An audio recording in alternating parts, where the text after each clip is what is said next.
এই মুহূর্তে আবহাওয়ার গুরুত্বপূর্ণ খবর। উত্তর উড়িষ্যার কাছে রয়েছে ঘূর্ণাবর্ত, যার প্রভাবে আবারও নতুন করে বিক্ষিপ্ত বৃষ্টিপাতের সম্ভাবনার কথা জানালো আলিপুর আবহাওয়া দপ্তর। বৃষ্টিপাত হতে পারে গাঙ্গেয় পশ্চিমবঙ্গেও, এই খবরটা দিয়েছে ভারতীয় মৌসুম ভবন। কিছুটা তথ্য দিয়েছে আগামী কয়েকদিনে একটু অদল বদল হবে আবহাওয়াতে। তাপমাত্রা বাড়ার কথা আপনাদের বলেছিলাম, তাতেও সামান্য কিছু পরিবর্তন হয়েছে, সেগুলোও জানাবো এই ভিডিওতে। এদিকে এবারে যেটা উঠে আসছে যে বর্ষায় কিন্তু বৃষ্টিপাত বেশি হতে পারে বা সম্ভাবনা ভালো রয়েছে, কারণ এল নিনোর প্রভাব কমতে চলেছে বা কমতে যাচ্ছে, কমার ইঙ্গিত পাওয়া গেছে, এবং লা নিনার প্রভাব আসতে চলেছে, যার প্রভাবে আমাদের ভারতে বৃষ্টিপাত হতে পারে। তাহলে বৃষ্টিপাত বেশি হওয়া মানে কি বন্যা পরিস্থিতি হবে? এই নিয়ে যদিও কোনো কিছু এখনও আঁচ করা যায়নি, কিন্তু বৃষ্টিপাত বাড়ার ইঙ্গিত একটা পাওয়া যাচ্ছে। এল নিনোর প্রভাব কমে যাচ্ছে, অর্থাৎ আমাদের এখানে বৃষ্টিপাত আশা করা যাচ্ছে তাহলে স্বাভাবিকের থেকে বেশি হতে পারে, এমন সম্ভাবনা থাকছে। সেগুলো নিয়ে আরও পরবর্তী ক্ষেত্রে গুরুত্বপূর্ণ আপডেট নিশ্চয়ই আসবে, আমরা জানাবো। তো তার জন্য একটু ওয়েট করতে হবে, আবহাওয়া দপ্তর জানাবে, সেগুলো আমরা তখন জানাবো আপনাদের। আপাতত কিছু কিছু খবর পাওয়া যাচ্ছে, সেগুলো অল্প অল্প করে আপনাদের দিয়ে রাখছি। অনেকে আবার জিজ্ঞেস করছেন ঘূর্ণিঝড় এই মাসে হবে কি না। মে মাস নাগাদ ঘূর্ণিঝড় হওয়ার চান্স রয়েছে, সেটা কোন সাগরে হবে সেই নিয়ে এখনও পুরোপুরি কনফার্ম হওয়া যায়নি, সেগুলিও পরবর্তী ক্ষেত্রে আমরা জানাবো। আপাতত আগামী কয়েকদিনে আংশিক মেঘলা শুকনো আবহাওয়া এবং মাঝে মাঝে বৃষ্টিপাত এগুলো নিয়েই চলবে, এমন পরিস্থিতি রয়েছে। তার মধ্যে গরমটাও বাড়বে, আবার সেই গরমকে কাজে লাগিয়েও লোকাল মেঘে বৃষ্টিপাত হতে পারে, এরকমই থাকবে। ইতিমধ্যে আবহাওয়া দপ্তর উত্তরবঙ্গ এবং দক্ষিণবঙ্গে দু এক জায়গাতে বৃষ্টিপাতের কথা বলেছে, সেগুলো আমাদের দেখিয়ে দেব বা জানিয়ে দেবো। তো চলুন আমরা দেখি প্রথমে কি কি খবর রয়েছে, তারপর আমরা এখানে ফেরত আসছি, এসে আমরা সেগুলো নিয়ে আলোচনা করব। ইতিমধ্যে আপনার এলাকায় আকাশ কেমন রয়েছে, এবং এখন হয়তো খুব গরম লাগছে না, এখন মোটামুটি ঠিকঠাকই লাগবে। একটু হয়তো ব্যবসা গরম টরম লাগতে পারে, কোনো কোনো জায়গায় একটু গরম বেশি, কোথাও একটু কম, কোথাও তো সেভাবে অসুবিধা হচ্ছে না। কিন্তু এগুলোই ধীরে ধীরে 15 তারিখ মানে ওই পয়লা বৈশাখ থেকে কিন্তু 15 তারিখ থেকে মোটামুটি দেখা যাবে যে বাড়ার ইঙ্গিত পাওয়া যাচ্ছে, তখন হয়তো গরমটা লাগবে, এই সম্ভাবনা রয়েছে। তো এবারে উত্তরবঙ্গ এবং দক্ষিণবঙ্গে কোথায় কোথায় মেঘ তৈরি হতে পারে বা কী সম্ভাবনা, সেগুলো আলোচনা করছি, দেখতে থাকুন। আমরা একবার দেখে নেব যে ভারতীয় মৌসুম ভবন কী লেটেস্ট পূর্বাভাস দিয়েছে। তো ইতিমধ্যে ঘূর্ণাবর্ত সৌরাষ্ট্রের কাছে একটা রয়েছে, ঘূর্ণাবর্ত রয়েছে উত্তর উড়িষ্যা কাছে, এবং আর একটা কমরিন এলাকা সংলগ্ন এলাকাতে রয়েছে, অর্থাৎ 3টা ঘূর্ণাবর্ত রয়েছে, যার মধ্যে উড়িষ্যার ঘূর্ণাবর্তের প্রভাবে আমাদের বাংলাতে কিছুটা এখানে বৃষ্টিপাতের সম্ভাবনা নতুন করে তৈরি হচ্ছে, এবং তার জন্যই মেঘ যাচ্ছে কোথাও কোথাও। এর জন্য কি হচ্ছে না, আবহাওয়া দপ্তর বলছে বজ্রবিদ্যুৎ দমকা ঝোড়ো হাওয়া 30 থেকে 40 কিলোমিটার গতিবেগে মধ্যপ্রদেশ, গাঙ্গেয় এখানে ছত্তিশগড়, বিদর্ভ, মহারাষ্ট্র, মারাঠাওয়াড়া, মধ্যপ্রদেশ, মহারাষ্ট্র, এগুলো স্কোয়ালি উইন্ড থাকবে, যেখানে ঝড় থাকবে 50 থেকে 60 কিলোমিটার গতিবেগে মধ্যপ্রদেশের দিকে।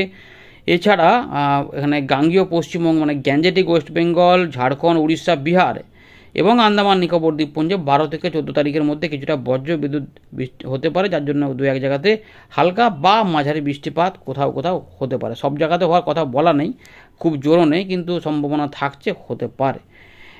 আর তৃতীয় ঘূর্ণাবর্ত যেটা রয়েছে, তার জন্য ওই তেলেঙ্গানা, কেরালা, মাহে এগুলোতে বৃষ্টিপাত, শিলা বৃষ্টিপাতের সতর্কতাও রয়েছে মধ্যপ্রদেশ, বিদর্ভ, মধ্য মহারাষ্ট্র এবং মারাঠাওয়াড়া, আমাদের বাংলার দিকে নেই। আর একটা জোরালো পশ্চিমী ঝঞ্ঝা আবার ঢুকছে, যেটা ওই হিমালয়ের পশ্চিম ভাগের দিকেই ঢুকবে, হয়তো তার প্রভাবে বা ওই পশ্চিমী ঝঞ্ঝার একটা প্রভাব থাকবে, যার প্রভাবে হয়তো কিছুটা ময়েশ্চার ঢুকবে, মানে জলীয় বাষ্প ঢুকবে আরব সাগর থেকে উত্তর পশ্চিম ভারতে 13 থেকে 15 এপ্রিল, আর এর প্রভাবে ওই দিকগুলোতে বৃষ্টিপাত চলবে। এই আপাতত রয়েছে। আর ব্যাপার রয়েছে এখানে, দেখি কিছু আছে কি না, এখানে আর সেভাবে কিছু নেই, মোটামুটি ফাঁকা মাখাই রয়েছে। Scattered fairly rain thunderstorm Arunachal Pradesh, আচ্ছা এখানে উত্তরবঙ্গ, সিকিম, আসাম, মেঘালয়, নাগাল্যান্ড, মণিপুর, মিজোরাম, ত্রিপুরা, এদিকে 7 দিন বিক্ষিপ্ত বৃষ্টিপাত থাকতে পারে, হালকা থেকে মাঝারি মানের বৃষ্টিপাত। অরুণাচল প্রদেশের দিকে এবং আসামের উত্তর পূর্ব ভাগে 16 এপ্রিল কিছুটা ভারী বৃষ্টিপাত হতে পারে। তাপমাত্রা দেখুন, যেটা দেখা যাচ্ছে যে গ্র্যাজুয়াল ফল, এটা কোন দিকে আছে, গ্র্যাজুয়াল ফল পশ্চিম ভারতের দিকে একটু তাপমাত্রা কমবে। আর আমাদের পূর্ব ভারতেও বলছে যে আগামী 5 দিনের মধ্যে 3 থেকে 5 ডিগ্রি তাপমাত্রা কমতে পারে, অর্থাৎ একটুখানি তার মানে আবার পরিবর্তন হয়েছে একটুখানি, যে বিরাট আকারে যে গরমটা হবে তাতে হয়তো কিছুটা প্রলেপ আসতে পারে, তার মানে একটু মেঘলা মেঘলা হতে পারে। এইগুলো থাকছে, দেখে নিচ্ছি আমরা কী কী পাবো, দেখি ছবিতে কি বলছে আবহাওয়া দপ্তর। তো এই জায়গাতে বৃষ্টিপাত বেশি, আমাদের এগুলোতে একটু কম, দমকা হাওয়া, সতর্কতা, এগুলোতে গরম রয়েছে। আর উত্তর পশ্চিম ভারতে 13 থেকে 14 কমলা সতর্কতা, এখানে বজ্রবিদ্যুৎ সহ বৃষ্টিপাত এসব সমস্ত থাকবে। 15-16 উড়িষ্যা অন্ধ্রপ্রদেশের দিকে তাপপ্রবাহ থাকবে, এগুলো কিন্তু বলছে। তার মানে 15-16 তারিখের দিকে আমাদের এখানে একটু গরমটা লাগবে। সেই সময়তে উত্তরবঙ্গ এবং আসাম মেঘালয়ের দিকে কিছু অংশে বিক্ষিপ্ত বৃষ্টিপাত বা বজ্রগর্ভ মেঘ হতে পারে। একবার দেখে নিই 13 তারিখের আবহাওয়া পরিস্থিতি নিয়ে কী বলেছে আবহাওয়া দপ্তর। তো দিনের তাপমাত্রা ম্যাক্সিমাম টেম্পারেচার এখানে যেটা হচ্ছে যে দেখুন, উত্তরবঙ্গে 21 থেকে 23, জলপাইগুড়ি, আলিপুরদুয়ার, কোচবিহারে তাপমাত্রা বৃদ্ধির ইঙ্গিত 34 থেকে 35 বা 36 হয়ে যেতে পারে।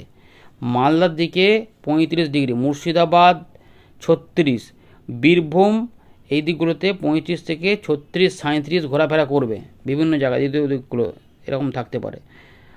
আর মুর্শিদাবাদের কিছু অংশে 35 থেকে 36, নদিয়ার দিকে 35 থেকে 36-এর মধ্যে ঘোরাফেরা করবে। পূর্ব বর্ধমান 36 ডিগ্রি থেকে 37-এর মধ্যে থাকবে। আর দুর্গাপুর থেকে আসানসোল পর্যন্ত 37 ডিগ্রি আশেপাশে থাকার সম্ভাবনা। পুরুলিয়া, বাঁকুড়া এগুলোতে কিন্তু 37 ডিগ্রি রয়েছে, এগুলোই রবিবার সোমবারের কাছাকাছি সময়তে 40 ডিগ্রি চলে যেতে পারে, সম্ভাবনা থাকবে। এবং আমাদের কলকাতার আশেপাশে 38 থেকে 39 চলে যেতে পারে, এখন যেটা 37, 36, 35 বলছে। হাওড়া, হুগলি, 24 পরগনা, ঝাড়গ্রাম, মেদিনীপুরের দিকেও 35 থেকে 36 ডিগ্রি, অর্থাৎ কোথাও একটু বেশি গরম, কোথাও একটু কম গরম, মানে মেঘের উপর নির্ভর করছে, মানে কেরমভাবে রোদটা ঢাকা পড়ছে বা রোদ হচ্ছে সেইগুলো কিন্তু নির্ভর করছে। মোটামুটি গরমটা একটু আস্তে আস্তে বাড়ার ইঙ্গিত পাওয়া যাচ্ছে, আবার আপাতত বলছে আবার 3 থেকে 5 ডিগ্রি কমতেও পারে। তো দুই রকম পরিস্থিতি রয়েছে, তো কিছু অংশে তো বাড়বে আবার কমবে এরকম করে, তার মানে ঠিক আছে। তার মানে তাপপ্রবাহটা তার মানে নাও হতে পারে, কিন্তু তাপপ্রবাহ উড়িষ্যার দিকে থাকে, তার এফেক্ট একটু অবশ্যই থাকবে। 12 তারিখে কিছুটা মেঘ এবং বৃষ্টিপাতের খবর দিলেও আবহাওয়া দপ্তর 13 তারিখে কিন্তু উত্তরবঙ্গের 3টি জেলাতে, দার্জিলিং, কালিম্পং, জলপাইগুড়িতে সতর্কতা দিয়েছে, দমকা হাওয়া এবং মেঘ হতে পারে, বৃষ্টিপাত হতে পারে, কিন্তু বাকি অংশে দেয়নি। উত্তরবঙ্গ থেকে দক্ষিণবঙ্গ সব জায়গাতে কোনো সতর্কতা নেই, কিন্তু বিক্ষিপ্ত বৃষ্টিপাতের সম্ভাবনা রয়েছে। মাঝে মাঝে মেঘ দুপুর থেকে সন্ধ্যের মধ্যে তৈরি হতে পারে, অল্প অল্প বিক্ষিপ্ত বৃষ্টিপাতের সম্ভাবনা। সতর্কতা আকারে কিছু নেই, তাই এখানে সতর্কতা নেই বলে কোথাও দেওয়া নেই, তার মানে বড় ব্যাপার নেই আর কি। এবারে আমরা দেখে নেব যে উইন্ডের দিকে কি পাচ্ছি। তো আমরা একটু দেখি 13, 14, 15 তারিখ পর্যন্ত চলে যাই, 15 বা 16 এই সময়কালে কোনো দমকা ঝড় বা হাওয়া দেখে নিচ্ছি, হাওয়া কিছু হবে কি না। তারপর 16 তারিখে দমকা ঝড়ো হাওয়া আসতে পারে, তার মানে 16 তারিখে, তার মানে যদি আমরা দেখি এই সময়তে তাপমাত্রা মোটামুটি 41 ডিগ্রি, দেখুন 40-41 ডিগ্রি আশেপাশে থাকবে। কলকাতা 37, খড়গপুর 41, মানে মেদিনীপুরের দিকে বেশি থাকবে, ঝাড়গ্রামের দিকেও তাই থাকবে। এখানে ধানবাদে 41, মানে পুরুলিয়া, বাঁকুড়ার দিকেও প্রায় 40 থেকে 41 থাকবে। দেখুন দুর্গাপুর 41 রয়েছে, আসানসোলের দিকেও প্রায় 40-এর আশেপাশে, মুড়ি, পুরুলিয়া 40, 39, বর্ধমান 39, সাতক্ষীরা, খুলনা, বরিশাল 36 থেকে 38, কলকাতার দিকে 37 ডিগ্রি কি 38 ডিগ্রি হবে। আর এটা যখন আমরা ত্রিপুরার দিকে আসবো 37 থেকে 38 ডিগ্রি, অর্থাৎ দুদিকে গরম থাকবে। উত্তরবঙ্গের দিকেও এবং বাংলাদেশের উত্তরভাগেও মোটামুটি, আসামের দিকেও মোটামুটি একটু 35-36 থাকবে। কোথাও কোথাও যত পশ্চিমের দিকে আসছে 37 ডিগ্রি, 39 ডিগ্রি, উত্তরবঙ্গের দিকেও মোটামুটি 36-37 ডিগ্রি চলে যাচ্ছে, অর্থাৎ অনেকটাই গরম। এবারে এই পরিস্থিতির মধ্যে তাহলে কি এখানে কালবৈশাখী বা ঝড় বৃষ্টি হবে, বজ্রপাত বা মেঘটা দেখে নিচ্ছি। রয়েছে কিছুটা, কলকাতা, হাওড়া, হুগলি, 24 পরগনা, নদিয়া এইগুলোতে মেঘ তৈরি হতে পারে, এবং উত্তরবঙ্গ সহ উত্তর পূর্ব ভারতের কিছু অংশে বজ্রগর্ভ মেঘ তৈরি হতে পারে এবং কিছুটা বৃষ্টিপাতও হতে পারে, এরকমভাবে রয়েছে। এখন বড় মাপের বজ্রবিদ্যুৎ দেখা যাচ্ছে না, কিন্তু সম্ভাবনা থাকবে। আচ্ছা, 17 তারিখের দিকে অরুণাচল প্রদেশ এই দিকগুলোতে, কিন্তু বাংলাদেশের চট্টগ্রাম, বরিশাল, ত্রিপুরা, ঢাকা বিভাগ এই সংলগ্ন এলাকাতে জোরালো বজ্রগর্ভ মেঘ দেখা যাচ্ছে, তার মানে এই জায়গাতে ঝড় বৃষ্টি হতে পারে। হ্যাঁ, সিলেট পর্যন্ত দেখা যাচ্ছে হতে পারে। তো শিলচর, সিলেট এগুলোতে নিশ্চয়ই ঝোড়ো হাওয়া থাকবে, ইয়েস ঝোড়ো হাওয়া থাকবে, বজ্রবিদ্যুৎ সহ বৃষ্টিপাতের সতর্কতাও থাকছে, ভারী বৃষ্টিপাত হতে পারে, মাঝারি থেকে ভারী বৃষ্টিপাত হতে পারে। সুতরাং এইগুলোতে জোরালো ঝড় বৃষ্টি আসতে পারে, সেটা বাংলাদেশের দিকে আপাতত 16 থেকে 17-এর মধ্যে বা 18-এর মধ্যে কিছুটা এই এলাকাতে বৃষ্টিপাত দেখা যাচ্ছে। এখানে এখনও শুকনো হাওয়া আসার কথা দেখা যাচ্ছে।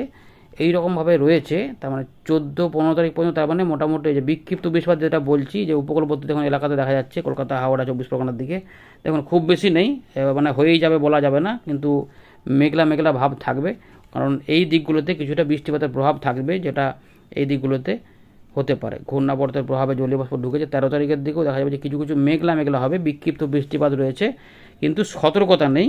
দেখুন এই যে বিক্ষিপ্ত বৃষ্টিপাত রয়েছে রংপুর থেকে রাজশাহী থেকে ঢাকা, খুলনা, এর পাশাপাশি উত্তরবঙ্গ, আলিপুরদুয়ার, কোচবিহার, এদিকটাতে নেই, কিন্তু দার্জিলিং, কালিম্পং, জলপাইগুড়ি এই এলাকায় বৃষ্টিপাত বলেছে আবহাওয়া দপ্তর। তো কোথাও কোথাও এখানে মেঘ আসতে পারে। আসাম, মেঘালয় বিক্ষিপ্ত বৃষ্টিপাত রয়েছে, যেটা আমাদের আগেই বলেছিলাম। তো গাঙ্গেয় পশ্চিমবঙ্গের বিভিন্ন এলাকাতে বিক্ষিপ্ত বৃষ্টিপাতে বলা যাবে মেঘলা মেঘলা হয়তো হবে, কিন্তু বেশিরভাগ এলাকাতে বৃষ্টিপাত হওয়ার চান্স নেই। দু এক জায়গাতে বজ্রবিদ্যুৎ, জলপাইগুড়ি, এই যে জলপাইগুড়ি বলছি, ভুল বললাম, বীরভূম এবং পশ্চিম বর্ধমান এই সাইডটাতে কিছু কিছু অংশে চান্স থাকছে। যে দেখুন এরকমভাবে এরকম করে দেখা যাচ্ছে অল্প অল্প করে এই এলাকাটাতে দেখুন। তো এইভাবে কিছুটা বৃষ্টিপাতের প্রভাব থাকছে। 13 তারিখে বেশি কিছু নেই, দু এক জায়গাতে মালদা বা রাজশাহীর আশেপাশে এগুলো থাকতে পারে, এইগুলো দেখা যাচ্ছে যে হতে পারে। তো কোথাও কোথাও বিক্ষিপ্ত টাইপের বৃষ্টিপাত যদি আসে, মেঘ আসে, তাহলে হবে, না হলে ওই আংশিক মেঘলা ভাব থাকবে, মেঘলা মেঘ উড়ে উড়ে যাবে, তাতে রোদ মাঝে মাঝে ঢাকা পড়বে, আবার রোদ বেরিয়ে যাবে, এরকম ব্যাপার হতে পারে। 15 তারিখের দিকে মোটামুটি তাপমাত্রাটা 40-এর আশেপাশে থাকবে, 39 থেকে 40। তো 39 দেখা যাচ্ছে এখানে, 37 থেকে 39 কলকাতার দিক থেকে পশ্চিমের দিকে, আর ঢাকা থেকে রাজশাহী 36 থেকে 38, চিটাগং 37, রংপুরের দিকে 36 ডিগ্রি আশেপাশে, গুয়াহাটি আসামের দিকে 32 থেকে 35-এর মধ্যে ঘোরাফেরা করবে। এই আপাতত কিন্তু রয়েছে, আর বেশি কিছু নেই। তাপমাত্রা দেখে দিলাম, বজ্রবিদ্যুৎ দেখে নিলাম, ঝোড়ো হাওয়াও দেখে নিলাম। তাহলে 13 তারিখে মোটামুটি ফাঁকা। এবারে এইখানে যে মেঘগুলো যাচ্ছিলো, দু এক জায়গাতে বিক্ষিপ্ত বৃষ্টিপাতের কথা বলেছিল আবহাওয়া দপ্তর রাত থেকে সকালে, তো সেগুলো যদি হয়, কেউ কেউ পায় তো ছিটে ফোটা বৃষ্টিপাত, গুড়ি গুড়ি বৃষ্টিপাত, হালকা বৃষ্টিপাত, উপকূলবর্তী জেলাতেও থাকতে পারে। মেঘ এদিক ওদিক করে যাচ্ছে, তাই সাগরদ্বীপ, নামখানা, ফেজারগঞ্জ বা ওইগুলো থেকে, বা এদিক ওদিক করে মধ্যভাগ বা মালদার দিকগুলোতে বা উত্তরবঙ্গের কিছু এলাকাতে বা বাংলাদেশের কিছু এলাকাতে বিক্ষিপ্ত বৃষ্টিপাত হতেও পারে। এইগুলো থাকবে, কিন্তু খুব বড় মাপের নেই আর কি। ধন্যবাদ।